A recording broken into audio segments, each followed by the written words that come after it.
ज्येष्ठ अभिनेते नाना पाटेकर यांनी खासगी शाळा बंद करण्याबाबत केलेल्या विधानामुळे देशभरात शिक्षण व्यवस्थेवर नव्याने चर्चा सुरू झाली आहे.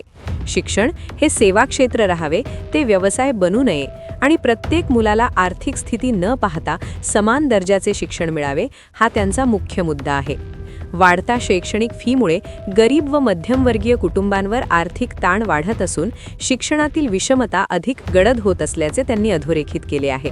मात्र तज्ज्ञ या प्रस्तावाकडे वेगळ्या दृष्टीने पाहतात. भारतात लाखो विद्यार्थी खासगी शाळांमध्ये शिकत असून मोठ्या प्रमाणावर शिक्षक व कर्मचारी या संस्थांशी जोडलेले आहेत. अचानक खासगी शाळा बंद केल्यास बेरोजगारी वाढू शकते आणि सरकारी शाळांवर विद्यार्थ्यांचा ताण वाढण्याची शक्यता आहे. आधीच अनेक सरकारी शाळांमध्ये पायाभूत सुविधा, शिक्षकांची संख्या आणि गुणवत्तेबाबत प्रश्न आहेत. अशा परिस्थितीत सर्व विद्यार्थ्यांचा भार एकाच यंत्रणेवर टाकल्यास शिक्षणाचा दर्जा खालावू शकतो. नेपाळचा संदर्भ दिला जात असला तरी तेथे खासगी शाळा पूर्णपणे बंद नाहीत, उलट त्यांच्यावर कडक नियंत्रण ठेवले जाते. फीवर मर्यादा, अभ्यासक्रमात एकसमानता आणि गुणवत्तेवर भर दिला जातो. त्यामुळे पूर्ण बंद पेक्षा नियमन हा अधिक व्यवहार्य मार्ग असल्याचे स्पष्ट होते.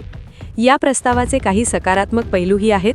शिक्षणातील आर्थिक दरी कमी होऊ शकते आणि शिक्षण म्हणजे व्यवसाय ही प्रवृत्ती आटोक्यात येऊ शकते. मात्र खासगी शाळा बंद करणे हा एकटाच उपाय नाही.